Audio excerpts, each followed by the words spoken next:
the Gamble 32 channel, so it can get ready to do support acts and stuff in Redmond here. Well, I got the other one down in Bend. Cool. Just kind of leftover parts. Kurt, I'm curious, Kurt. Wow. Very nice. And what kind of stuff? I'll show you. Do you make your own cables, Kurt, or do you have somebody who does that for you?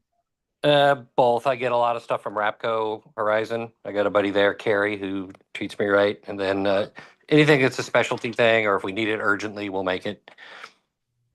Yeah, Rapco is a good company. I like that. Yep.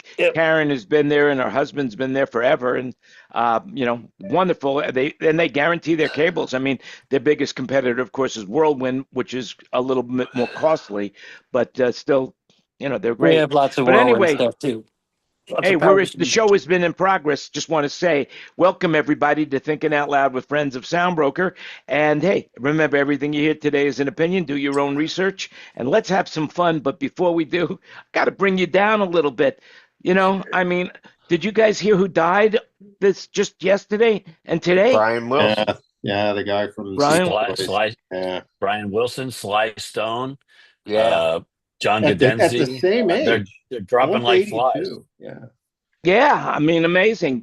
My first concert, my first big concert, I think, at Madison Square Garden. It might not be my first. I think it was my second, was Sly and the Family Stone. And what I didn't know, they were the original Guns N' Roses. I bet you didn't know that, guys, that they were the original Guns N' Roses. In what way is that? In what ways? They didn't go on. They waited and waited to go on. Yeah. They made the crowd wait and wait for them. Yeah, I delivered a B3 organ for them in Atlantic City in 1974, and I had to stay there really late because they didn't go on till probably midnight or something. It was really bad. Same thing. And I was like 17 at the time, and I'm telling you, I was so well. Let me say, everything you do here today is an opinion, maybe true, maybe not true. You do your own research. But man, was I high on mescaline! Holy hell, to see that show. That was Sly's reputation, though. Will he even show up? Let alone what time will he go on? Right. I mean, he had a lot of success with his recordings, but the concerts were just not that reliable, apparently, and that was maybe his downfall. Maybe Sly and Miles Davis, those two. Miles Davis would show up to the venue, and then just party and leave. Meanwhile, not do the show and not do the show. Oh my God, that's crazy! I twice. That. And then finally, Hank Latani banned him from all the Agoras, and that was it. So yeah. Yep. So he ended up playing in a real small club called Mr. Brown's Descent in Columbus. It was like a 300-seat club, and he actually played. And I tell you what, Miles Davis in a 300-seat club was just transformational. It was really good. Yeah, sometimes it's pretty good that way. Greatest concert that I have seen in 20 years was Vieux Farcatore, who was playing up in Ventura. And I went up there, and I knew I kind of liked, the stuff that he was doing. I took my friend Curtis, his wife, and we went up there, and all of us were just floored. It was the most amazing show I have seen in decades. He's got this nickname. He's from Mali. He's the Hendrix of the desert. That's his thing, and he has this album called Racine, and he's going to be playing in New Mexico in a month. I may go over there just to see him again. It was so good. Yeah, that month. Go ahead. Again, by the way, the opening act, and that was 1970, and the opening act was the opening act was Fleetwood Mac, followed by Grand Funk Railroad. Railroad. Yeah. Yeah. Well, in That those days sounds they like were that. railwaying it up to the railroad. You know. Yeah, They're an that's why American band, you know. Gavin's Yeah. renamed the high-speed rail to Grand Funk Railway out here. Yeah. I Yeah, took it up. there's not going to be any high-speed railway going anywhere. I mean, high-speed railway, if you're not in China, forget it. You know, I don't think there's Oh, any high-speed railway Or anywhere in Europe. America. oh no, Oh no. the They Oh were yeah. funniest they were thing. planning they were planning it, right, Chris? And I think the federal funding has gone away, though, hasn't it? It was originally slated for 28 billion, and then the price tag is now 130 billion, and they've laid like 10 meters of track and built half a bridge, and they've But I gone think through. isn't Brightline doing the line to Las Vegas? I don't know, but there was a really funny article. So basically, California was in discussions and getting guidance and consulting from the SNCF, which is the Société Nationale de Chemin de Fer in France, which is basically Alstom that does the TGV system, which is fantastic. France has beautiful high-speed rail. And so basically, after working with California for a period of time, SNCF and Alstom pulled out, saying that California was more dysfunctional than Northern Africa, trying to lay down a high-speed rail project. Yeah. Well, I wouldn't doubt it. Isn't the rail hear that. project one of the reasons that our president is very critical of our governor? I think that's part of it, but it is apparently the big thing that they screwed up in California 50 years ago is when they took away all of the city rail projects and all of that stuff so that they could sell more tires. This has all been pretty well documented. But one of the big errors that they made was apparently they sold or gave up the rights of way. And that was apparently one of the biggest issues that they were facing trying to do this connection between Los Angeles and San Francisco writ large were the rights of way. The other thing about rail service is that also is great for fiber backhaul Global fiber. Crossing. That's how Global Crossing started. They would follow the rail guys and they would bury fiber when they were doing all of the trenches for the rail, and that's how Global Crossing became a multi-billion-dollar company. They just would follow roads and follow rails to lay fiber, and it was very inexpensive for them because they had already trenched. Do you remember Vivix? Did you ever hear of a company called Vivix? Yes, long time ago though. Yeah, they on the East Coast. They started on the East Coast. They went in and used old abandoned gas lines, so everything was already done. All they had to do was pull the fiber through abandoned gas lines. There you go. Same thing. Yeah, great idea. By the way, speaking of laying fiber, there is a new study out there. Here I we just go. put the sexual activity before bed improves objective sleep quality, as study finds. So I just wanted to bring that up in case you guys were thinking about it. I saw that story with a pasted in headline of no shit. Well, no shit. No, you mean no Schmidt. That's my relative living in Germany. There you go.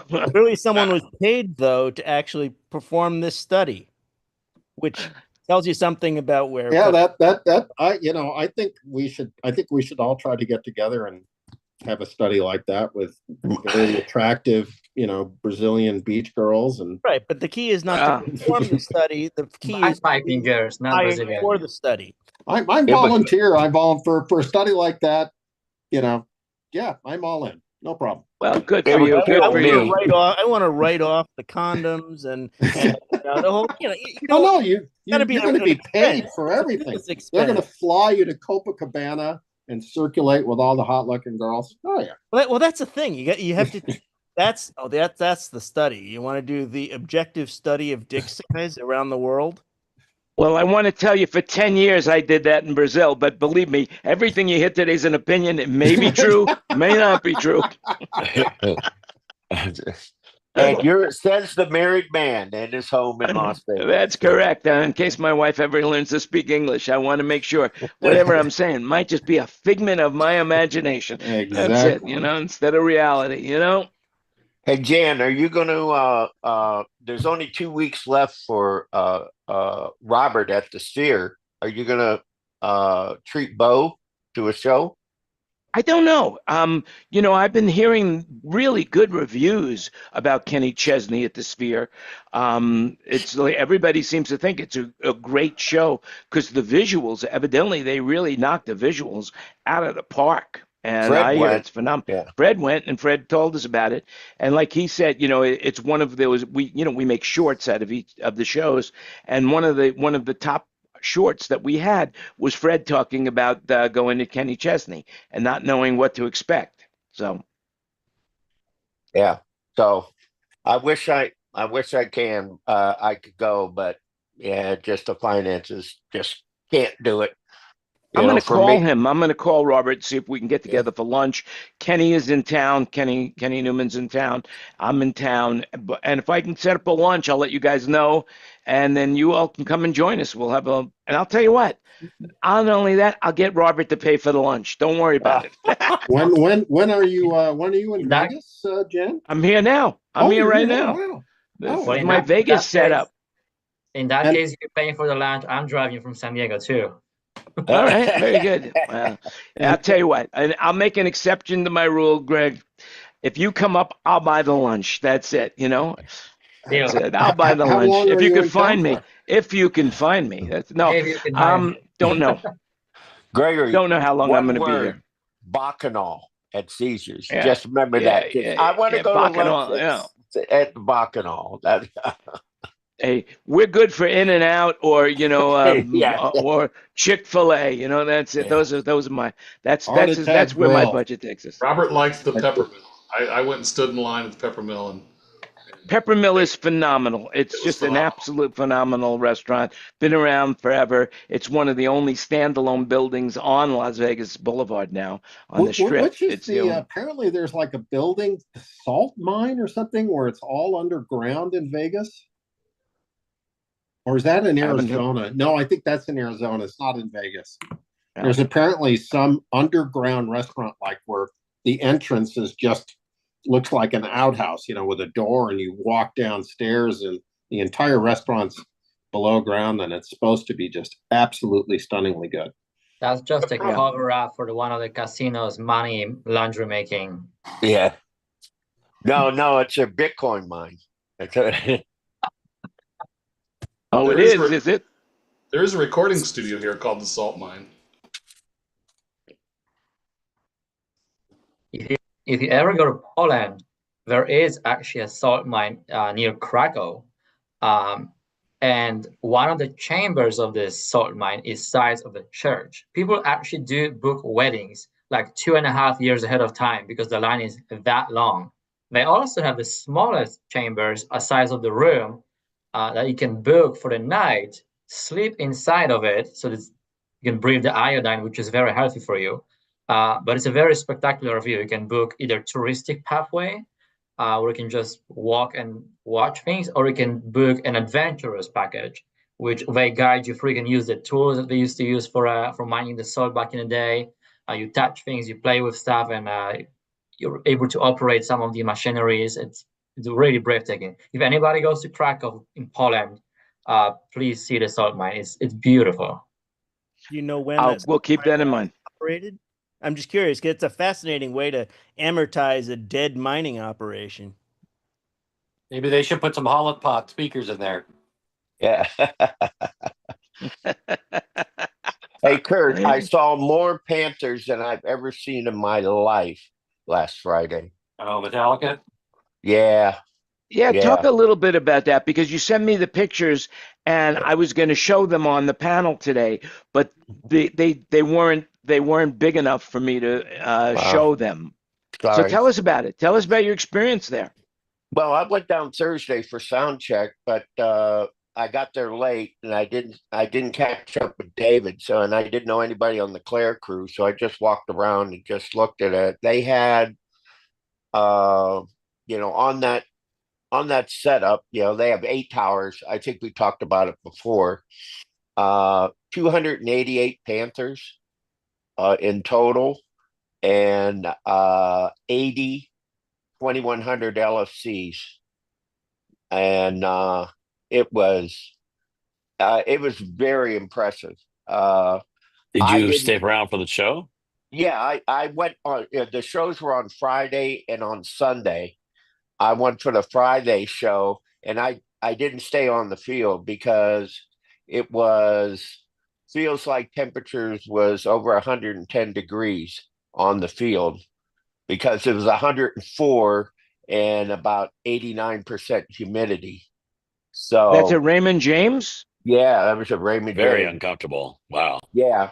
So I had friends who had booked a suite, and there was about 30 of us in the suite. And what was really cool, there was 8 of these major suites with about 30 people in each suite, and they actually had direct video feed from from the artist. Plus, they had 2 X20s delayed from the stage, so it was perfectly in time. But we were about 450 feet away from the arrays, and so the X20s were timed perfectly, and it sounded great. And we had air conditioning, but you can open up the glass windows and just blast the air conditioning. And yeah, it was a great way to see the show. Now, did you sing along with all the songs? Did you know them all? Do you know the words? No, you don't. Well, I work for Maiden, for God's sake. Metallica used to open for us, so they weren't in those years, they weren't a happy opening band. So do you know Greg Price? that's what I did. I say David Pierce? I thought yeah, it was Greg Price. Yeah. Yeah. Sorry, I got mixed up there. Yeah, So how's Greg doing? I didn't get a chance to talk to him at all, because okay. yeah, I went in Well, on how Thursday. did you get in if you didn't see the people you know? I can How get did you into get Raymond. I can get into Raymond James anytime. I'm an elder at Raymond James. Anything that's going on, I can get in. So right? yeah. Now, do you go disguised as a human mic stand? No, I don't need to. Oh, you don't? They know me as the human mic stand. So yes, so ladies yeah, and I mean, gentlemen, we are proud to have the human mic stand in our presence right now. But just remember, not do your a own human mic. research. A human Just mic. do your but own research. That's it. Denis has his hand so politely raised because he's a Yeah, polite what the hell Canadian. is that? He We must should be we should Canadian. He must Yeah, be he's very Canadian or polite. some shit like that. Yeah. So Yeah, Denis, what's Vinny. up? Well, first of all, Gregory, I guess. I'm curious to know, how did it sound while you were down on the floor? Down on the floor, uh I mean, it sounded better up, put it that way. I like I didn't like the coverage down on the field myself. Okay. Were you in between the towers at all? Yeah, I was at, oh, I just lost my AirPod. I was at if you on the clock, I was sitting at 7 o'clock. So I had 2 arrays right in front of me. Okay. And so can you hear me? Yeah, we hear can you. hear you. Yeah. Okay. And the front of house was at 6 o'clock. Okay. And but they did have a problem during about the 4th song in. I think part of the thing that soured it for me for the show was Limp Bizkit was one of the opening acts, and I'm not a fan of Limp Bizkit. This is my own opinion, and but they do your own research, folks. Do your own research. That's it. Yeah. And it was, it wasn't dark then. Limp Bizkit is a lot better with, they have all their costumes and everything like that. I didn't get in close enough to the center, Denis, to where I can hear the other inner ring. Okay, because they have the inner ring suspended from the 8 towers, and so I didn't hear that during the show because it was madhouse. They broke both nights. They broke the record at attendance record at Raymond James. And they almost broke Taylor Swift's record for well, they did break it for 2 nights, but Taylor Swift played 3 nights when she was in Tampa, and so they're number 2 in his overall attendance. Well, they did break Taylor Swift's record of having the number of lead male performers compared to Taylor Swift, right? There was the difference, right? But yeah. I mean, it was, put it this way, I've heard Metallica a lot in my lifetime, and the band themselves is very tight right now. They're playing very well together, and so I heard surprising. Not surprising. Yeah. Now, that tour's Greg, been on for a while.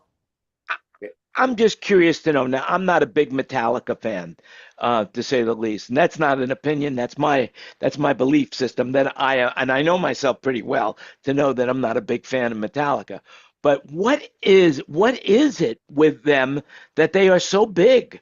What makes that band so big that they can afford to have a $20 zillion PA system, not to mention the light system, and pack these stadiums?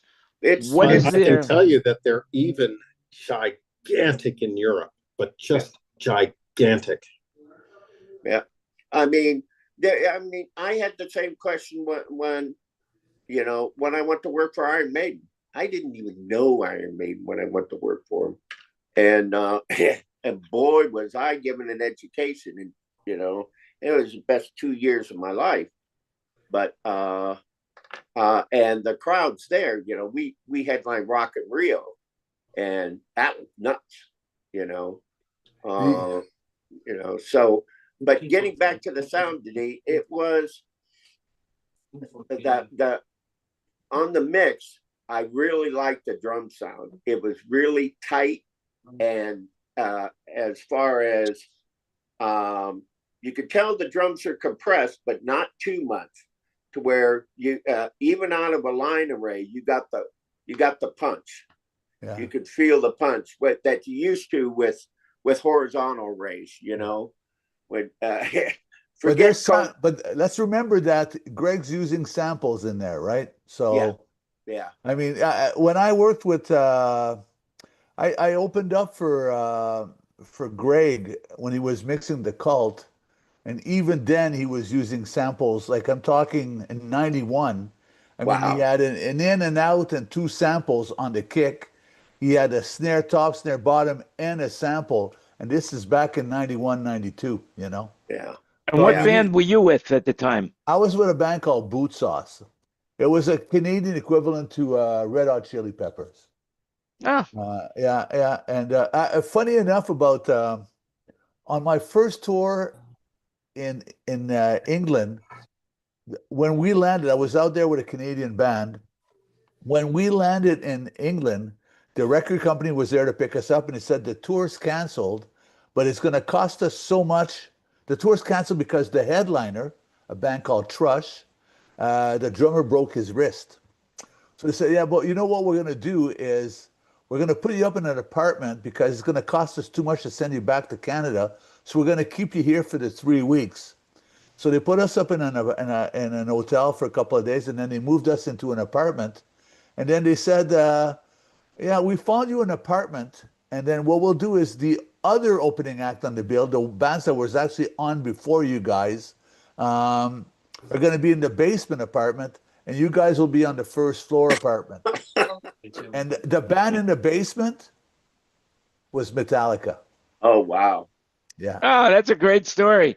Yeah. Absolutely. The band in the basement. Yeah, the band in the basement. And it's pretty funny because, my guys were pretty much party animals, but for whatever reason, the Metallica boys would always end up coming back from parties 2 or 3 hours later than us. you know? Mhm.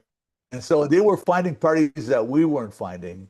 And Well, that of course, we explains would be it. That's going why they're to, so popular now. That's it. They found those parties. yeah. But hang on, we would all go, of course, to that famous. We would all go to the Marquee. We ran into each other at the Marquee because that was the place to go and hang out.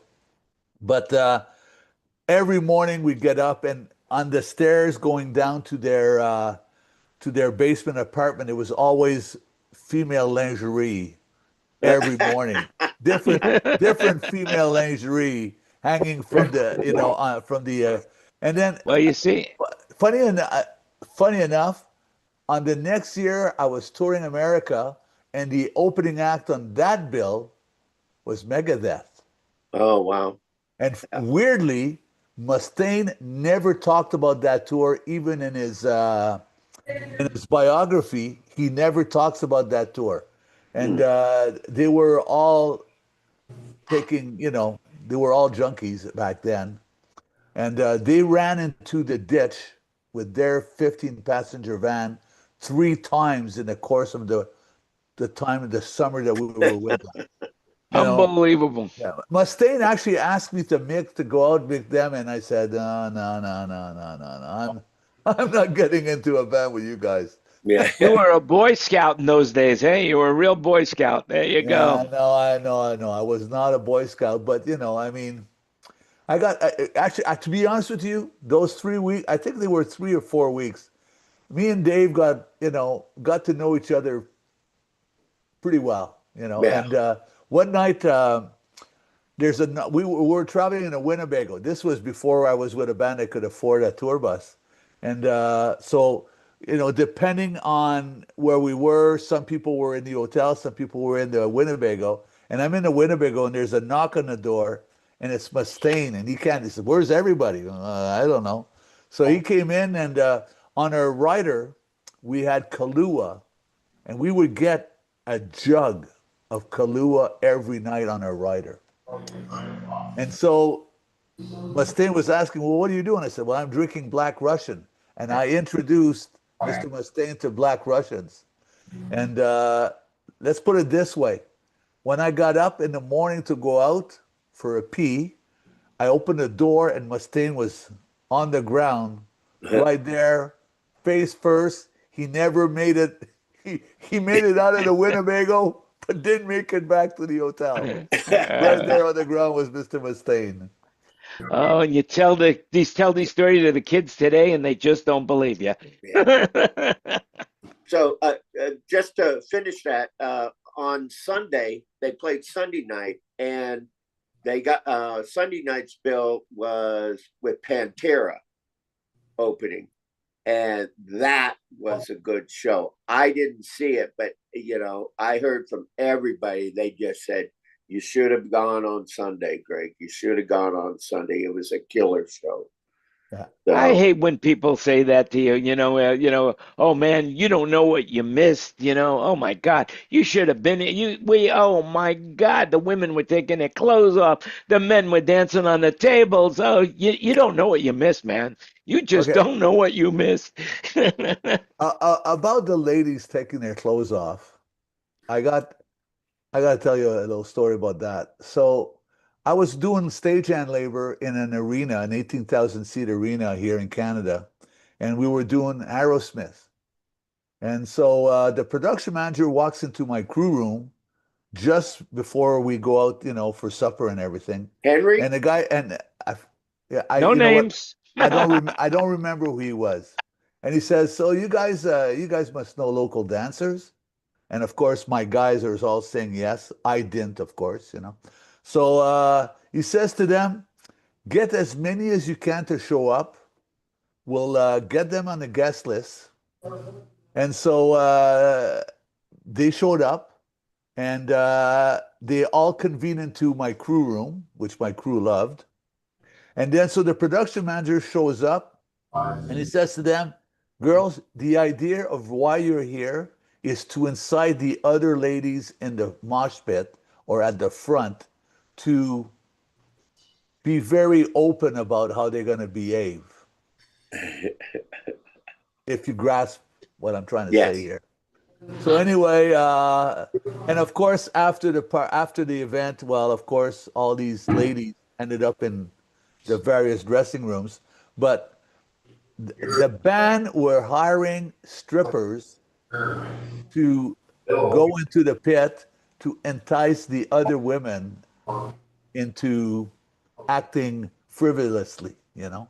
See, Oh, I mean, it's amazing that they went through that. The bands that I work for, all we could do is afford to buy, panties from China that we would throw up on the stage to hopefully get other people to do that as well. But what the hell? I mean, I learned that from Wayne Sims. He was telling me that he did that all the time, you know?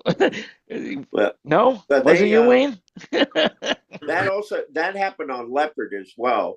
I was with Gary Moore, and we were opening for Def Leppard on Pyromania, and they had plexiglass on one section of the stage. It was just clear glass, and then underneath the stage there was a couch, and and they hired all these strippers and stuff like that, and they were naked as hell, partying and everything like that under the stage, and the band would come up, look down at them. AC/DC did that as well because actually the last when Rush played in Ottawa, last show that Scoville was mixing them. Uh, Before the show, the guys were actually the video guys from the crew had been on the AC/DC tour that was happening around the same time, and they were all tweaking some video shots. And if you look at I forget the name of the tour that it was on, but across the whole width of the stage on that AC/DC tour, there was a plexi on the Oh, floor. so they And took it to another level. yeah, they Yeah. took it to another level. And in the video, there's actually a security, like, I forget who in the band pointed to one of the ladies, and he went and he picked her up and pinned her on the glass. Oh man. It sounds to me like you're describing one of my favorite clubs in Bangkok. Wait. No, just remember, that's an opinion. Yeah. And that was before you were married. Way Yes. before I was married. Yes, yes, yes. Well, those were the days. I mean, does that kind of stuff still happen these days? Do you think? I You don't Not know, think in the so. Me Too, not in Came the over Me the Too crowd. world. Not in the Me Too Do world. you, do you remember Little Rock Connie? Oh yeah, sweet, The sweet Grand Connie. Funk Railroad okay. had her in a song, you know? Yeah. Yeah. So there you go. My Well, I'll my tell you wife. the last concert I went to, with the Rolling Stones, when I was backstage at the Rolling Stones, I felt like I was at an old age home. I mean, it was like there was nothing going on there, nothing. I compared to when I first went and saw them, it was like wild and crazy, and They were taking women they were taking everywhere, Yeah. drugs like Yeah, Malox What? and ibuprofen and stuff instead of the old drugs. yeah, cocaine and heroin and marijuana. Oh, it's like, but Yeah, I the think good old it's days when you changed. when Hey, you can smoke on an aircraft. yeah. I well, I if I can get the Mr. Newman's attention here, we're going to get back to more serious conversation. Ken, when I was with you a Whoa, couple of whoa, whoa! Fridays I ago, beg to agree with you, Denny. This is very serious okay, conversation. okay. Sorry, Hey, sorry. hey, how do you say Boy Scout in Canadian? That's it. It's still Boy Scout. Yeah. Um, um, Ken, I noticed just before the show that I didn't see you get anything from the Squawk Box, or I didn't notice it. Did you get your cue to start the show from like your watch? No, you mean like when the house lights went out and I take the music out and that kind of stuff? Yeah. It's like I thought, did you see your phone or something on your watch or something? No. So the way it starts is in that situation is that the stage manager, that's Erica, which was about 10 feet Right behind me, behind us. Yeah. she has a microphone, and her microphone comes into my console, and that feeds the guys on stage as well as I can PFL it. So I PFL her microphone, and she's also talking on intercom at the same time, and she's saying, house to half go and house out go and that kind of stuff. And Did you so I have? just listened to her. Oh yeah. So you had the headphones I on had your I had set? one. one headphone on. I had one headphone on to hear her, and as soon as she goes house out, go, I take the headphone off. Because I never saw that, and I'm thinking, okay, how did he get? And I was trying to Yeah, think about how did he get his cue? And I'm thinking, right. I did not see him go to the squawk box. I did not hear it in the squawk box. And No, I nothing. because I saw, you looked at your phone, you look at your watch, and I'm thinking, man, are they so advanced that they're getting, like he's getting it on his Not phone? even close to it. No, But I have. Denny. I'll tell you the secret, okay? I know Kenny doesn't want me to, but everybody's wired electronically, right? With little cattle prods on their bodies. And then when they're ready for the show, they just push a button and everybody, we're ready to go. And it gets everybody really riled up and ready to go for the show. They're all full of and if well, no, That's an not opinion. true. That's an opinion. That's an That's opinion. an opinion. An Hey, opinion. listen, I thought I read about that. I thought I read about it right here in Live Sound News. What the hell? I thought I Oh read no, about there's that. nothing That's in how that. you did it. I thought No, that's how there's you did nothing. it. No, that was somebody else. That was somebody else. Oh, that's not Ken No, Newman. Oh, sorry. I that's my the old Ken mistake. Newman from. That was our first last tour. You know what I mean? That was like 10 years ago, Yeah. and it was when he was first saying, "Oh, this is my last tour." Now he's calling the shows the last, Chicago concert or the last Montreal concert or what have you. It's pretty Kind of funny, like Talk but Kiss, about it. I right? mean, you were telling me that he's selling out everywhere he goes. He it's just became crazy. Kenny is now, by the way, Kenny is a nurse practitioner. He just became he just because he assists Barry Manilow, and Manilow was just became a doctor. That's right. And at our Detroit show, he was doctorized. What do they call it? He was I forget Doctorized, the word. yes. Yeah, They anyway, gave him he an was made a honorary medical. doctor of music. So yeah, it was pretty funny.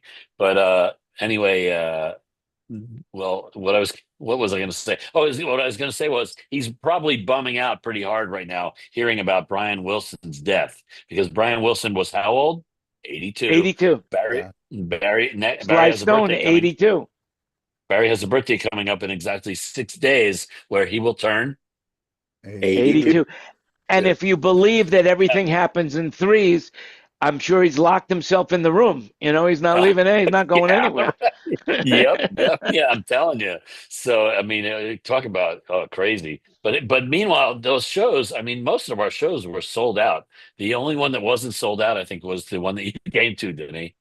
But like when we played in Yeah. Philadelphia, sold out. You couldn't even, from the Scalpers was the only place, and then big all the big cities, Boston, Philadelphia, even Providence was sold out. But it was pretty crazy to be working with an 80-something-year-old, kind of has been performer that was selling out arenas. Pretty crazy. But Well, Montreal, I mean, I'm not aware of a lot of people. Of course, I know Barry Manilow is, but Montreal, I mean, it is mostly a French territory, and I'm not surprised that it did not sell out, but I still thought it was a good crowd. I mean, yeah, the 400s were sold in the center. I thought it was. Did you guys do much better? You sold out in Toronto? Yeah, it was so. That's what they told us anyway. It was jam And packed. were you doing the full length of the arena? Like in Montreal, you Well, did like just a oh, bit that's right. They bigger than a moved the bowl. stage. They moved the stage in Montreal Yeah. because we knew we weren't sold very well, so they Okay. moved the stage Okay. forward a bit. Okay. But Okay. in all the other venues, they sold it heavily. It was pretty Wow. crazy. I was amazed. well, And one thing that I want to point out to you is that 20 years ago, an 80-year-old performer would never have sold a ticket. I mean, Frank but Sinatra. well, Frank Sinatra was an 80 before he died. I'm pretty sure of it. The Yeah. last show I saw with A1 used to do Frank Sinatra, and the last show that we did with him, he was so drunk he couldn't even find the stage. I mean, it's like, when you get to that age, at least Manilow's not drinking, but those guys, the Rat Pack, they were drinking heavy. I mean, the last show that I happened to be very fortunate enough to see Dean Martin perform at the MGM, and they got so drunk, him and his musical director got so drunk, they were doing this one number at the piano, him and the musical director, and they were so drunk that they fell over backwards.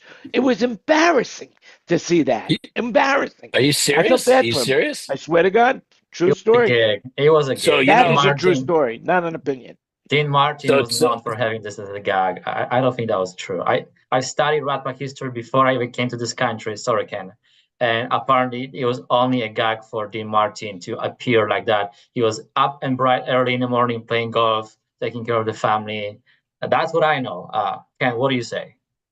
Frank Sinatra? Are we talking about Frank Sinatra? No, I was Dean Martin. Dean Dean Martin. Martin. Oh, Dean Martin. No, you're right, Greg. That's what I've heard as well. That was just an act. It was That was just an Coca-Cola act. in the glass. Well, it was a great act, and they had to get the paramedics there to get him off the floor. I mean, it was an amazing act. It was like believable. It was absolutely believable. So here's the funny tidbit about Frank Sinatra. Okay, you ready? Who did the sound at Frank Sinatra's funeral? Jan? Rick Southern. No, Ken Newman. Right. That's right. All right. No way. Yeah, Hey, how the about one that? good thing It was about built- that, the they had one a- good they had thing a about big you mark- doing the they had a- sound, the one good thing, he didn't complain, right? He No, wasn't definitely didn't complaining. Yeah. They had a marquee outside the church. It said Frank Sinatra dead. Oh, You know? well, I did Frank Sinatra in 71, 72. I was working for IES, and he played the Royal Albert Hall, and IES had we were the contractor for Royal Albert. So 1, 2, 4 Mavis 3030s. Oh wow! No Yeah. kidding. Yeah. Wow. Speaking of IES and sound companies, so does Clair Brothers have any Meyer besides the Meyer that does Metallica? And does Clair Brothers own that, or does Metallica own that? And I think Clair Brothers services it. Claire but has Claire has all the Meyer that Sound Image had. Yeah. What kind do they have? They have a ton in Panther, San Francisco. and they've got 2100s. They've got little point and shoot stuff. They got a lot of stuff. Yeah. Oh, yeah, I all think right. there was another company that they bought too that had a bunch of Meyer stuff as well. So yeah, I mean, Clair Brothers is heavy in everything. They've got a little bit of something. We were just talking about does Clair Brothers have Meyer other than Metallica the other day? Like they have all the different speaker systems that are popular. They have acoustics, they have D&B, they have what's that, Adamson, they have Meyer now. Adamson, right? They even have their own brand of array, apparently. Cohesion. Yeah. Of course, yeah. yeah. Do they have JB? Do they have JBL? I assume some JBL. You know. Well, they actually started with the when they converted the S4s to the I4s. You know, so I mean, their array was actually a conversion of S4s to I4s. You know. But yeah, I4s didn't have 18-inch. So Yes, 18-inch. yes, which is the reason why They did. Wow. The soundman that Gregory saw them mix there. What's his name? Dave Natal. Dave Natal liked it because the fact that when you use the I4s, you don't really have a real need for subwoofers because your array is full of 18s. Yeah, exactly. Interesting. Yeah. So that brings up a question. The other question we were trying to answer was, what happened to all the I4s? Because now it's all cohesion. You got tissues everywhere, but David. They still I keep muting David and he keeps putting his mic back on. I don't understand why he's doing that. He wants us to know about his tissue inventory. Tissue with his wife. What the hell is going on? He's packing. They're packing. They're packing for a trip. But anyway, so does anybody know what happened to the I4? All the thousands of I4 cabinets. They still have the rig that Rolling Stones is using, and they keep maintaining that. I believe that's sitting in Lidditz. For the rest of the gear, I have no idea. What is that? I4s, the Rolling Stones? Yeah, I5s. Oh, no kidding. It's not cohesion? No. Oh, interesting. Oh, Wow, how about that? Well, forgive me, man. Unbelievable. I was pretty sure they were using cohesion on the Stones tour. Nope, it's Macrotech amps, big racks that's sitting everywhere. It's Clair i5. It's like it's a take us back to PM4000. the 90s. Take us back to the 90s, huh? Yeah. I saw it. It sounded great. I How mixed on about that? them last year in May in Arizona, and yes, that was one-time experience that I will never forget. And it sounded like something I've never was able to accomplish on any other PA system. And I've mixed on JBLs and acoustics that I have in my own house as well. Panther one time, and yeah, it was just something different. Hard to get to in the first place because, like somebody just mentioned, there's no really no real subs put anywhere. Those 18s do all the job, and they're aligned with the PA. So that takes a lot out of the equation for you. But yeah, it's just old school, and it was rambling. It was great. I loved it. So tell me about the 18s. Are they in separate cabinets? Tell me about how that's configured. I don't know about that at all. Let me give me a few seconds. I'm gonna actually put a picture on because I've taken pictures of that when I was there, including those cabinets that I'm standing next to them. Just give me a few seconds. I'll I post may be, it. yeah, I may be wrong, Ken, but the way I heard it was basically they converted the S4s into an arrayable, so two 18s, the four 10s, and then the 24 40s in the center. I'm not sure what they did with for if there was a fourth way, but that's what I was told. Now, But that would Yep, he's frozen. you He's froze, frozen, Ken. but he You looks froze. good. large. Like each would have to be at least 20 inches tall to house. No, is that true, Denny? Well, it's a pretty big box. I mean, Yeah. yeah, so you're right. I mean, but if it's 18s, two 10s, it's not really inconceivable that they actually would have the two 18s, the four 10s, and then the 24 Oh, 40 in some form of so horn. sounds to me like they like what you're saying is that they made the S4 into a line array. That's what I'm saying.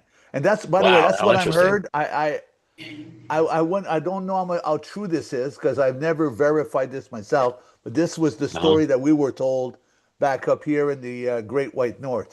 So Right. And I that's mean, why we everything were you just hear today is an opinion. That's why everything you hear today is an opinion. but Do your own we research. were just fantasizing or whatever it's called, dreaming about whatever happened to all those thousands of S4s and thousands of I4 cabinets, and they did they sell them to a third world country? Yeah. Well, a lot of times those speaker systems, what they'll do is they'll cannibalize it and take out the drivers and then use it Wouldn't let them But in other boxes. yeah, like go.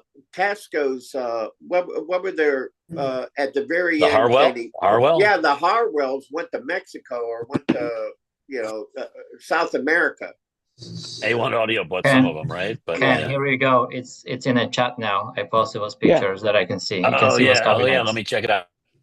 Yeah, they're in the chat, but maybe you want to put some and share. Maybe you want to share one of these pictures. Let's see if I could share a picture of we have a movie star in one of these pictures. I think this. Sure. There you go. By the way, the Harwell Forest has a whole bunch of them. I can't see it. yeah, you know what, Ken? I Don't do believe it. that could be double 10s. I believe that box could be 21 inches tall. Right. I see that. Yeah, I see that. Who's the wait? Who Forrest has what? What did you say? It was David who said that. David. Yeah, David said something about Forrest has something. What does Forrest have? Forrest There we has a go. whole bunch of Harwells. He's had Harwells for 30 years. Harwell's.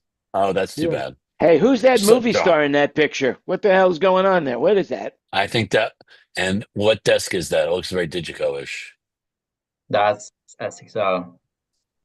That's an S6L, really? Okay. Yeah. Yeah, it's the a 24. SSL 24C. Okay, so show the picture with the speakers.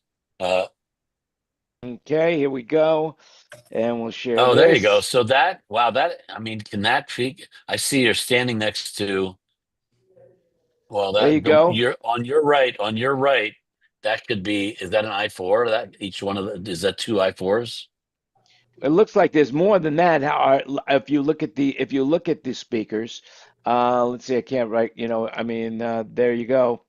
Well, yeah, I just mean, enlarged the photos, and I don't But, know if I can the- enlarge the photo. Let me try. Let me. But stop in it. that photo Let me see right if we can- there, I just in double that clicked photo on right it, and it there, came so like apart. that's the size of an S4, but I mean each of those boxes is an I4. So, if you look at that, so two 18s, There and you then go. on the Yeah, inside, so it could be what I was told. Do you see it Interesting. now? Yeah. What do we see on? Let me get back to Zoom. That looks like subs on the right side, a single column on the right, and then the on the left is the I4s or I5s. I5s, Well, yeah. that's what we were saying is that the I4s don't have subs separately. Well, what is But- that column on the right is a single column. Yeah.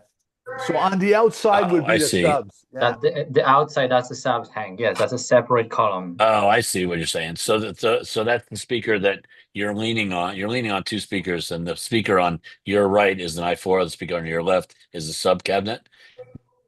Yes, sir.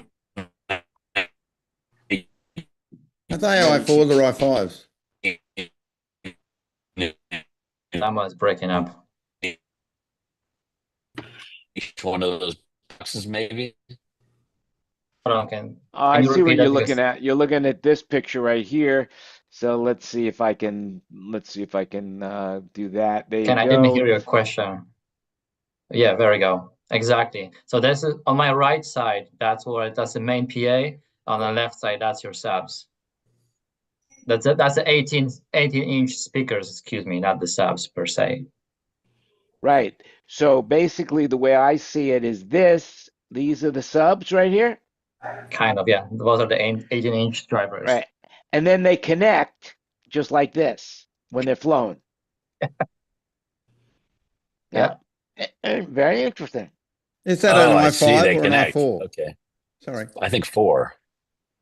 Isn't it a 4? So there you go. We got 5, really, visuals, 5, ladies okay. and gentlemen. Visuals. Okay. That's what I like. Thanks for that, Greg. I love it.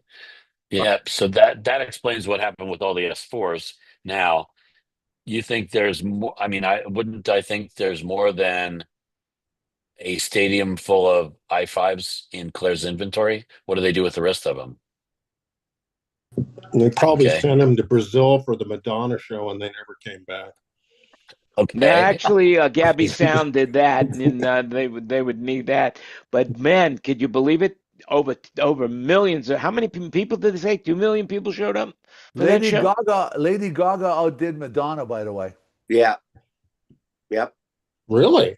Yeah. Yeah. That's not what they said in the news. I mean, again, Yeah. everything's an opinion. Yeah. Where was Lady Gaga's show? Same place. On Same place in Copacabana Madonna. Beach. Copacabana Beach. Yeah. Yeah. Yeah, if you've never been there, it's an amazing place to visit. Amazing place. Wouldn't want to live there anymore, but visiting, yes, absolutely. Just gorgeous. Rolling Stones also had a gig there many years ago, and they made DVD That's in live right. Copacabana. What was the number then? How many million people? One. Yeah. Oh, just Yeah, one? one. Okay. Yeah. So now Lenny it's a Kravitz also did it. Lenny Kravitz. I was there for Lenny Kravitz show down there in. so now it's a record-breaking place. Like who can get more? Yeah. Well, it's a free show. It's a free show. So, and they make it's fireworks. It's a whole event that to go down there. It's just beautiful as it is. And the way it's lit up. Yep. It's a place to visit. One way or another, it's a place to visit.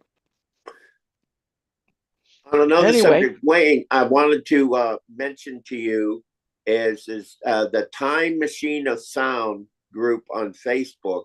They had a whole bunch of series of Jan's audio stuff.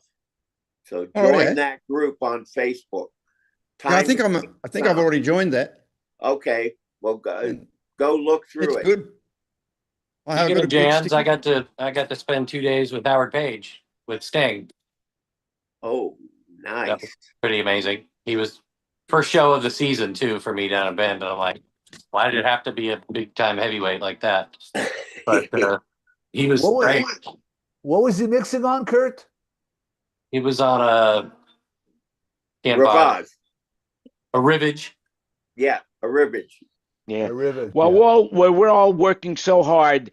David Dansky's on a cruise. Unbelievable. Well, actually, what I wonder is why Kurt is working all this time overtime when he's the big boss of the company. I did a corporate gig. Example. I did a corporate gig at 7 a.m. Came back here, loaded 2 trucks, refoamed a road case, wiring a rack, and I got to go back to the REI corporate gig at 8 and do the loadout. And then tomorrow morning, I got to load in another REI event in a suburb 20 miles east of Seattle and drop a rig at a shed. And then the next day I go to the shed, do the show, do the out, and have an 8 a.m. load in at Climate Pledge Arena for Seattle University graduations. Kurt, just to remind Nice you, to be the boss, isn't it? Yeah. Just to remind you, Kurt, I did send you my resume. I know. Don't be this alone.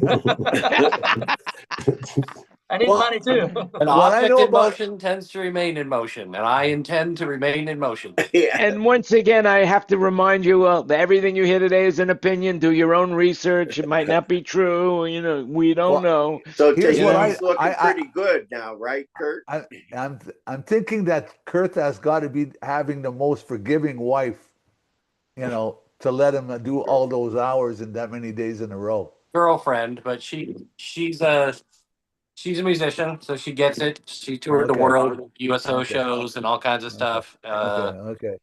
She's doing gigs all the time. You know, she likes the fact that the entire half of the living room is occupied by a gamble and a bunch of outboard racks.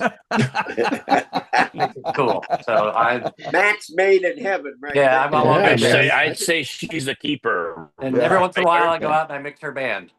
That was one of the principal So my question reasons. is, have you built like a wooden table to go over it so that becomes your dining room table when you're not, you know? No, the dining room table is still the dining room table, other than for about 3 months a year when it's completely stacked full of gamble input modules. Yeah. Yeah, well, that's cool. But she's fine with it.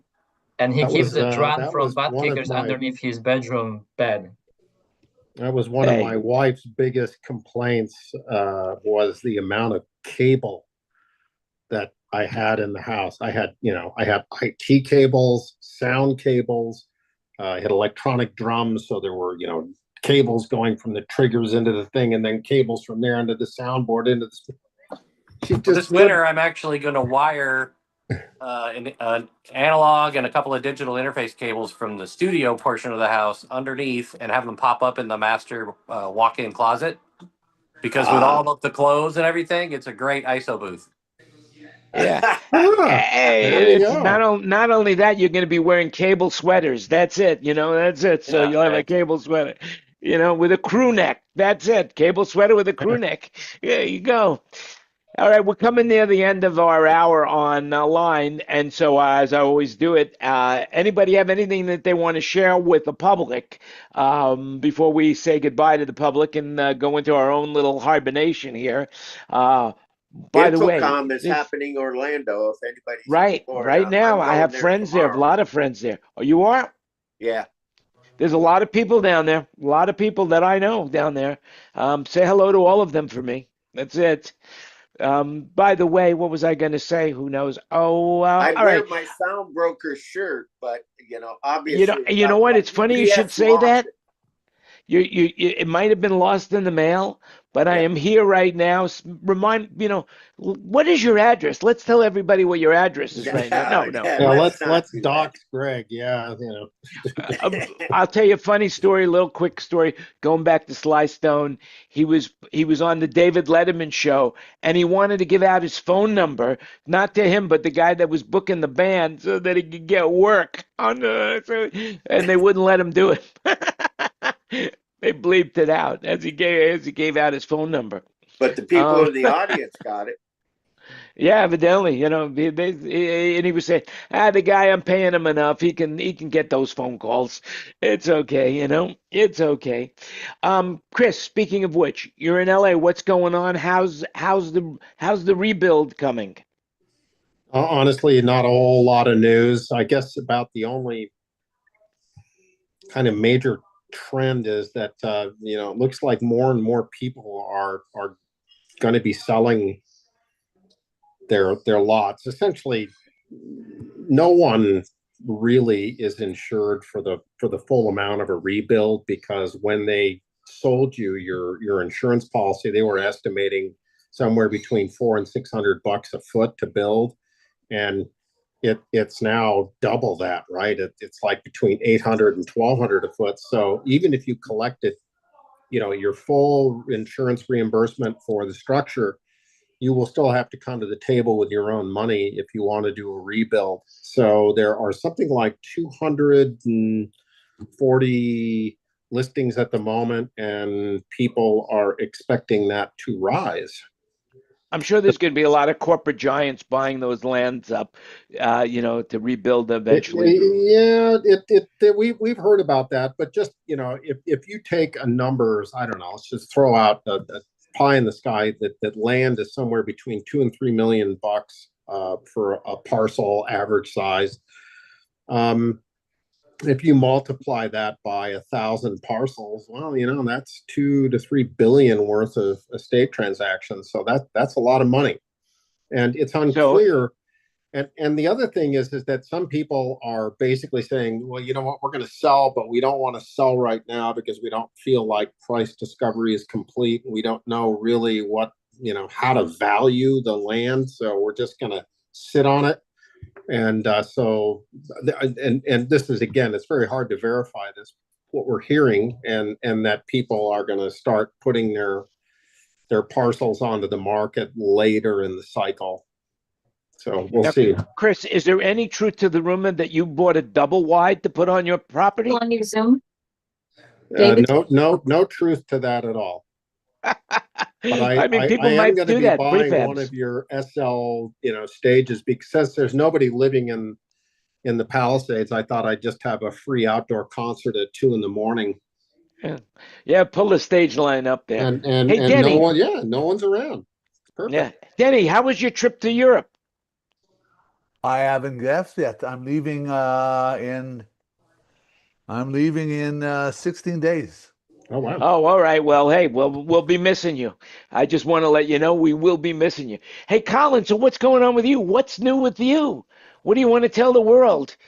I've been messing around with various AI solutions. I've been working on a travel agent solution with a longtime business partner of mine. It's not really ready for beta or public consumption yet, but interesting stuff. And, you see all these AI solutions. Everyone wants to throw AI into their product one way or another, and half of them don't work worth a damn. So the trick is to find the right implementation and make sure you get there before the market moves on, which is the biggest problem right now. If you look at Sam Altman's blog today, he's predicting an AGI solution next year now. They've really moved forward with this stuff. It's kind of amazing. Yeah, and Apple is introduced to in their WD, whatever it was, I heard that they are now having self-writing software in there to open for the API. So that's been around for a while. So one of the main implementations of these LLMs that are the cutting edge LLMs are software development agents. So back in the 80s, you had what was called top-down programming, and in the 90s and early 2000s, you had what was called pair programming. The idea was you confer with your colleagues as you're working. And so the new implementation of pair programming is with an AI agent to help you code things, because nobody can ever remember the syntax of this, that, and the other thing from 8 different languages and that sort of thing. And so that's kind of cool, and it works. There are a number of reasonable implementations there. That's really the primary solution that's out there. Then you got all the editing solutions and so on. I would be interested in, well, I don't know who does audio editing for movies. It's mostly live production for you guys, right? Everybody here? Mostly live. I was looking at the ADR solutions, the AI ADR solutions that are built into the new version of DaVinci Resolve. You can go in and take a sample of an actor's voice and ADR whatever you want without the input of that actor now. Colin, I have a friend of mine who does audio for movies. They're already doing that. I know, but it's available in DaVinci Resolve, which is the free solution for us losers and podcasters and so on who can't be bothered to go buy Avid or whatever the. No, the point. He's in Pro Tools. He's in Pro Tools. Oh, I'm sure it's in Pro Tools. I mean, Christ, it's in, these things are in Photoshop, Yeah. Uh, Well, what they've even had cases where they've had, particularly during COVID, when actors couldn't move around, so they would cast Yeah. an older actor than the part that was required, shoot with the older actor, and then use AI to basically down. Yep. bring them back down to the right age. That's which gotten is so good now that the current state of the art is there's a company, and I forget the name of it, wants to offer consumers the option to create new episodes of classic television shows. Yeah. Yeah, are you And pissed well, I off? mean, look at that VO, right? Listen, are you pissed off that MASH went off there 40 years ago? Well, you can have a new episode of MASH. We'll ingest the last 8 episodes. You tell me what the plot is you want, and it'll generate a new full, full version with almost indistinguishable video from live. It's absolutely amazing. Man, It's out there But now. Kenny, you use a lot of waves, don't you? I Waves? wouldn't say I use a lot of it, but I have some. Oh, I was just going to say, I saw, well, I'll probably see it tomorrow, actually. Doesn't Waves have a new Auto plugin? EQ. Auto EQ. Yeah, what's that called, Denny? Yeah, My you connection give it sucks. you give it the sound, and it says, "This sounds like a snare drum." Here, or you give it your mix, and it will say, your bus mix, and it will say, "Here's what I think would be good this way." And they yeah. give you Well, you're going 5 to tell different. us all about it when you come in next week because you're going to go Okay. see it in Yeah, Infocom. So there's I want to know about that. But there's a Colin, have you seen VO3 with the new? Yeah, What so is it? so VO was That is announced. like amazing. So VO was announced 2 weeks ago, and it is amazing. yeah. It's now available I to have a everyone. horrible. I think it's short now, maybe. Yeah, it's now available to everyone who's paying, I think, like 200. You pay Google $200 a month, and you can build your own movies using VO3. And it's real. It's not indistinguishable, but it's damn close. The stuff that came out yesterday is almost indistinguishable, and I wish I remember the name of the vendor. It's absolutely amazing. Yeah. Was that announced at WWDC or something? So the WWDC stuff was interesting too for different reasons. Of course, Apple famously is falling way behind in AI. And so they used to be able to say, "Oh, we're not serving ads, so we're better and we're more secure," and so on. Now they've fallen way behind in AI, so they just put out a paper which came out during WWDC 2025, where they basically shit on all the other AI vendors out there and saying, "Well, these models can't actually reason, they can't complete these basic tasks and so on." And their paper basically demonstrates what's called the limit of the context window of the model. The context window being the volume of data it can handle at one time, either input or output. And so their example in their paper was the Towers of Hanoi. Do you remember this game with the three pegs, and you have the little? It's a kid's game. You have little wooden discs, and you move them across the three pegs, but you can never have a larger disc on top of a smaller disc. It's a logic puzzle, but once you figure out the formula to it, it's pretty straightforward. Um, so their paper basically says, "Oh, well, these models can't do it once you get beyond, I don't know, four, uh, 4 disks, and it becomes exponentially more difficult, only to the extent that it's exponentially more steps involved." And so they exceed the context window, and in the paper they interpret this as failure of AI, as opposed to the obvious solution, which is, here is the problem. We've described the problem. Write a piece of software that implements the solution, which any of these models can do in what they call one shot, meaning you don't have to warm them up with additional data or anything else. You just say, write this software, and it just works. So the paper that they were pitching is roundly considered to be a joke. And the rest of what they did in WWDC is mostly look and feel stuff. They've got what do they call liquid glass, which makes your iPhone almost illegible because they do this translucent thing on every UI element, so you can't read any of the text anymore. Um, that's my take on it anyway. Yeah. What else did they announce in WWDC? I may be missing something. Well, they're Well, going to that's change the 26. software. They're going to change the software on the iPad so Yeah. that it's going to be more like a Mac. But they threw that in the back. But basically, Yeah. Apple, everybody is saying the same thing, that Yeah. Apple is losing it when it comes to AI. And the reality is they're integrating more Chat GPT into Apple. But I find Perplexity is just amazing. But really amazing is the Google LLM, that Google Note. As I took this, I just put the link into Google LLM, and it created a podcast with two people speaking, analyzing what we talked about. It was amazing. It was absolutely amazing. Yeah, so Google Notebook Notebook LM is what it's called. It's notebooklm.google.com.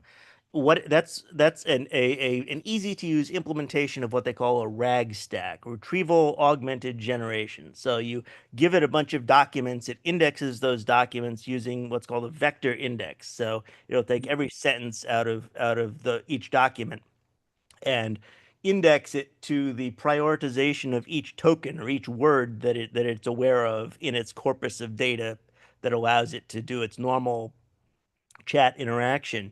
And so it then pulls out the relevant sections of the data when you pose a question and formulates a response. In the case of the podcast that you're talking about, that's cool, but a gimmick. You'll be able to do a better job if you use just a have it write you a script based on the documents you send it, and then run that through VO3. You're going to get a much better output. And that's the problem with these things. You can implement something 1 week and have it outdated the next. It used to be 6 or 8 months before of lead time that we needed. Yeah, no, obsolescence can occur Yeah. almost overnight. Yeah, it's insane.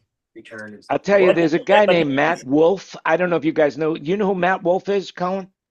I'm familiar with the name. I can't place it at the moment, I'm though. following him. If you want to know about AI, Matt Wolf, every week he puts out a podcast of everything that's new in AI, and it blows my mind. It blows Probably a my long mind with it. podcast if it's a week. There are Yeah, it is. there are a bunch of these guys out there. The one I recommend is Wes Roth. How do you WES spell it? ROTH. He's on YouTube. I think he's got a Substack, and he's got an email newsletter that he does. I think it's called Natural 20 or something. Anyway, look him up on YouTube. He Yeah, does a pretty found good it. job. Yeah, he does a pretty good job of summarizing everything on a daily basis. And this is the problem. There used to be back when I was in the corporate world in the 90s, there was a blog called the Google System Blog, and you would see 3 or 4 articles posted daily. And you could read those articles and follow up on some of the material there, and you could find out everything that Google is doing at that point. And it had changed on a daily basis. There is no way to keep up with this stuff in a useful way. No, I mean, one of the things that I've been doing is I've been going and grabbing the most recent papers out there, the most recently published papers out of OpenAI and Anthropic and Apple. Try to avoid that one. It's not worth reading. But as you say, put them into Notebook LM and have it summarize everything for me and come up with a new way forward on any particular thing that I'm interested in Right. tackling. And when you consider that most of them are free now, I mean, free, absolutely free. It's insane. It's free because you're the product. I'm just curious, Colin, do you ever, can you imagine just a couple of microphones positioned in the venue and a headless mixing board and that's it? Just AI just mixes it? I imagine that's conceivable. That requires a level of nuance that it's going to take longer for AI solutions to get right. I can imagine backing tracks. There are already tools that would build backing tracks for you for various things and do much better auto tuning than has ever been possible before. Those kind of things. But I think audio switching is an art form that will be more difficult to tackle than, for example, AI. Well, AI video is up there, but AI photos. What was the main one? Midjourney. They were the first one to do AI photo generation, which is a relatively straightforward and well understood concept where you're pixelating a photo and then unpixelating it in an orderly manner to mix it with another photo to get the combination of elements that you want. Put a balloon in Ken's hand or whatever, right? Um, uh, Audio, I think, is somewhat more complex than that. I had a client almost a decade ago now who wanted to look at this for his piano practice tool, whereby he wanted to be able to provide an accompaniment track and allow his stringed instrument clients, violinists, cellists, and so on, to be able to keep up with a practice using a piano accompaniment track, which we presented with, musical notation on screen with a tracking indicator and this sort of thing. He was looking to do a training mechanism where you had an AI implementation that would consume the mixed audio incoming and then determine whether they need to speed up or slow down the tracking indicator and how off the tracking indicator the player was and this sort of thing. It's still, and that was a decade ago. We still can't implement that. It's just not there yet. I think audio is somewhat more complex than image than graphics, but I'm not sure. Video is Yeah, getting but there, so audio will be next though. yeah, but Colin, I Yeah. mean, Dave, forget maybe it's not in the same order of like what mixing is, but I mean, they fed uh, they fed computers everything that Beethoven's ever done, Yep. and they've asked the computers to finish the unfinished symphony as number 10, Yep. and the computer spewed it out Yeah. and spewed out actually multiple versions, many of which some people, like, I'm talking chefs, like, you know, top tier people that considered it to be masterpiece. Oh, absolutely. So, Sure. You could so have it imitate works of others based on uh based on the input. And sure, I mean you have this particular musical progression which is used that often, and then this other yeah, progression but used less isn't often. mixing a, yeah, I I understand, don't, but I don't that's I don't think it is. I mean, I'm not an audio guy, a live audio guy, but my understanding is that is you would be just off real time enough to piss people off, I think. yeah, Yeah. yeah, I Oh, it's get, just a question of speed. Gotcha. yeah, I think it's that's it. speed and It's artistic, latency. and Yeah. there's well, it's barely latency. I mean, it's right there, but it's at that level of latency. You've heard the now I've forgotten the term. What's the term for Alexa? What's the term for the visual divide between a real and unreal? Whoa! That's You it. just set off my Everybody, Alexa. Sorry, I set hey, off everybody's Alexa. what Very is it? Tempo? Are you thinking about no, tempo? The no, word I'm tempo? thinking of the divide between the creepy factor of when you're looking at an image of a thing that's real versus unreal, like a robot with a human face or a robot with a clearly robotic face, like a test. Commander Data. Sorry to interrupt, but I gotta go. See ya. Cheers, See ya. Ken. Kenny, good to Have a good see you one. See again. ya. We'll talk to you Cam. soon. Have Have a a great good week, show. Ken. The no, uncanny valley. That's what I'm thinking of. So I think if you have even the slightest bit of latency when you're doing mixing of a live event or switching of a live event, I think you're going to experience the equivalent of the uncanny valley in the audio experience. And I think there's also a degree of artistry there that would be difficult to reproduce because each live event is sufficiently unique. I mean, if you had 10 performances by Beyonce, you might be able to get a thing that would mix a Beyonce concert There's, insanely. but the big But- variable, I mean, Robert was talking about this last week, is temperature, humidity. Yeah, sure. I mean, Yeah, these but those all are just things. sensors. Yeah, These- that's just You could build all these things, but how would you amortize it? How long would it take to amortize the cost of building such a thing? I mean, none of you are paid so well that cost could be justified to be recovered in 10 Oh, years. that's interesting. Yeah. In 10 years, I got to run. in 10 years, you will have a solution that will do this for Greg, you. have a great week. And Yep. Well, presumably, yeah, everyone but here if will be they built it retired into by a then. venue, then it might make sense. If they built it I don't into a think it venue. would even make sense then because the technology would change too fast. I think Colin's right. Colin's right. There's not enough money in it for sure. And even a venue. I mean, what's a venue? I mean, the venue that I was working at was busy at 335 events a year. That does not generate enough money. So, do you have it in multiple venues? Even then, I mean, to generate the amount of money needed to come up with the technology, I think that Colin's right about that part. I think also Well, one thing I will show you this if you want to if you could see that is computer generated of me in a tuxedo, and I posted that on Instagram and people actually thought that was me in a tuxedo. You know how I knew that was fake? Because Jan would never be seen in a tux ever. Yeah, the only suit I have is a bathing suit, man. That's what I wear. Barely seen in a tux at your wedding. Yeah. Hey, has anybody here played with Moises? Moises. Now Moises, that's where it strips each individual instrument. So you can download it on your phone for free, and MOISES. You give it a track out of your iTunes library, off your disk on your computer, whatever.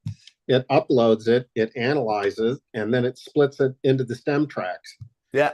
And then allows you to get a multi-track version. Now there are audible artifacts. Obviously the stem track isn't the original, but man, it is so useful for what I do. I'm analyzing a song. Yeah, sure. Analyzing a Paul song. McCartney did that with John Lennon, right, Chris? There are plugins. Paul McCartney did that with John Lennon. It wasn't a good song that they did, but he took his demo vocals, enhanced it, and then they put a brand new music bed in with it. But it wasn't a good Beatles song. It wasn't the kind of song that it would. Oh yeah, I remember that. Yeah. It's still a big hit. I mean, it wasn't a good Beatles song. It still is a big hit. That stuff's just wild, because I can just basically for almost zero cost get a multi-track version of a song, suck the drums out, and start playing the drums to it. Even re-record it with my drums and use the stem tracks for. I mean, it's crazy. Yeah. Well, Sonos just upgraded their software. Sonos, not Sonos. Suno just upgraded their software, which is insane. I mean, you give it the words, and you give it an idea of what you want to hear, what genre of music you want, and boom, you've got a song that you could hear on the radio. Well, yeah, that's going to be that. So the record companies are basically saying that all of these language models and learning models are basically, all of their musical knowledge comes from the fact that they've analyzed music that they own. So they own any music that is created. Where they're going to run into a massive wall is when somebody just uses it for an idea. And so that's the challenge here. First of all, to address your earlier point, there are dozens of plugins that do exactly what you were describing about breaking down tracks. There are dozens of free plugins just for Audacity, which of course is a free audio tool on a Mac. Yeah, no, I have it. They've got the same things for Pro Tools. They've got the same things for, I can't remember the other digital audio tools that I was using with that client. Who do you think has the best one? I wouldn't know. I can do some research and find out for you, though. I'd just be curious if you had one that you liked. I don't. Again, I'm not doing it, but my client, I'm still in touch with him. He may be doing some of those things, and he would be an expert in this. Yeah. Yes. So as you're saying, the audio, all the record companies are pissed off. All the visual artists out there are pissed off too, right? Who was it? Paramount and CBS Paramount, and who was the other one? Who's Universal? NBC. Both filed a suit against OpenAI yesterday or today. Oh, no way. Yeah, related to their use of no, not OpenAI. Is it Midjourney? Is it Midjourney or OpenAI? One of the two, related to their use of copyrighted imagery and video material, and yeah, the same argument applies that you were describing. To take the opposite, look at the opposite case. An artist, a painter, is perfectly allowed to go into a museum, set up an easel in a gallery, and be inspired by the works around them to create a new work. And you could just as easily say that any of these new works created by these AI models are inspired in exactly the same way. You don't see, pixel by pixel copying. We're not Yeah. taking an image, a Called in. Yeah, I mean, we would. you're not taking a tux out of a Calvin Klein commercial and putting it on Jan. It's an influence. We know what a tux looks like because we have these thousands of pictures of tuxes, but they're all pixelated. But we know how to unpixelate them. So we will put 3 or 4 of the tux pictures together with a picture of Jan and unpixelate all 4 images, and we'll end up with a thing that is probably a tux and probably Jan. It might have 7 fingers on one hand, but it's not a copy in the copyright sense. The other risk or the other issue that these copyright holders have in bringing these suits is that the Supreme Court has already ruled that the output of a language model like this is not copyrightable material. So you can't claim that someone has falsely copywritten your otherwise copyrighted work, prior art, your otherwise copyrighted work. So because it can't be copyrighted, and no one can legitimately claim that it is their own work unless they're engaging in fraud, and fraud is a different thing than, I mean, you can't sue the AI companies for fraud because they're not saying that it's original work. And I think there's one other factor. By the time this goes through the court system, AI will be different than what we know it today. It'll metamorphosize into something else that we don't even have a clue on what it's going to be. That's correct. This is why you And need with to that, at blog.samaltman.com, and he discusses exactly that. I mean, every month or so you get a different prediction from a different AI luminary about when AGI is going to happen, when the singularity, such as it is going to happen. And so he says 1 year now. Yeah. And basically, not to get political, but in this new bill that's going through, if it passes, there is a clause that no state can pass any law about AI for 10 years. And in 10 years, we'll probably be in Skynet by then. Well, but that's just to give the federal authorities the ability to hopefully act quickly. But Yeah, but that would be insane. That's far less problematic than a bunch of other things in that. Yeah. Anyway, listen, guys, we're going to go off the air right now. I want to thank everybody for participating. This was our 263rd consecutive show. Every Wednesday we are here. You're more than welcome to join us. Click the like button. Remember, you make it happen. Have a great week, everybody, and we will see you again next Wednesday, same time, same place. Until then, bye for now, and make it happen. And we are off the air.